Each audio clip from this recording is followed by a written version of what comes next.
Saudara, Bawaslu menerima sejumlah pelanggaran pemilu yang terjadi di masa kampanye di sejumlah daerah, mulai dari ketidaknetralan ASN hingga dugaan kampanye hitam. Bawaslu Jawa Barat menemukan 20 aparatur sipil negara di wilayah Jawa Barat yang tidak netral selama masa kampanye. Bawaslu Jawa Barat akan kembali menggelar deklarasi untuk mengingatkan para ASN dapat menjadi pelayan masyarakat yang baik dan ikut berpartisipasi menyukseskan pelaksanaan pemilu 2024.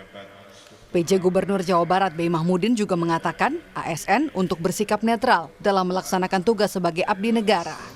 Ini permintaan dari Bawaslu, hanya penguatan saja. Enggak, ya kalau di kami sih selama ini berjalan dengan cukup baik, jadi artinya ASN di Pemprov Jawa Barat menjalankan tugasnya dengan baik, menjaga netralitas, dan teman-teman Bawaslu minta ada lagi penguatan atau sosialisasi penguatan tentang netralitas ASN. Ketua Bawaslu Jawa Barat menyebut dari total kasus pelanggaran netralitas ASN, 8 diantaranya sudah selesai diproses oleh Bawaslu Jabar.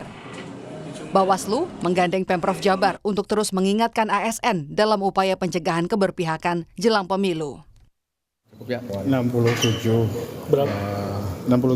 temuan dan laporan, 20 diantaranya kasus netralitas ASN, kepala desa, perangkat desa, 8 kasus ASN, 8 kasus kepala desa, 4 perangkat desa. Ada yang sedang berjalan, ada yang sudah putus.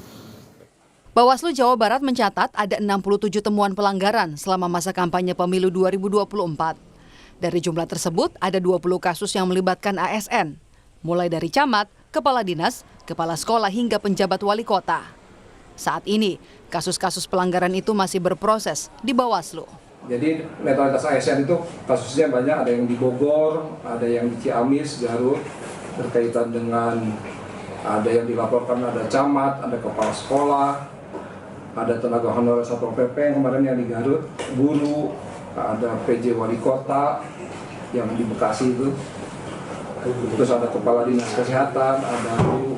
Nah, dari 9 proses itu, sebagian besar direkomendasikan kepada KSN, ada yang direkomendasikan kepada pejabat kepegawaian setempat, dan ada juga yang memang tidak terbukti pelanggarannya. Sementara itu, di Denpasar, Bali, Bawaslu Provinsi Bali menerima laporan dugaan ujaran kebencian saat kampanye. Ada 3 laporan dugaan kampanye hitam yang terdiri dari 2 laporan yang sudah dilakukan kajian awal dan 1 laporan masih dikaji di rapat pleno. Berkaitan dengan dugaan pelanggaran pemilu itu tentang black campaign juga, isu sara, saat ini kami sedang lakukan kajian. Dan kami belum bisa sampaikan hasilnya, ya karena hari ini kami kaji dan besok kami akan rapat pleno untuk menetapkan atau menentukan apakah laporan itu memenuhi formil material. Bawaslu mengimbau agar seluruh pihak bisa mematuhi aturan kampanye yang dimuat dalam Undang-Undang Nomor 7 Tahun 2017. Tak hanya peserta pemilu, tapi juga tim sukses dan para relawan agar bisa menciptakan suasana tertib dan aman demi kelancaran pelaksanaan pemilu nanti. Tim Liputan, Kompas TV.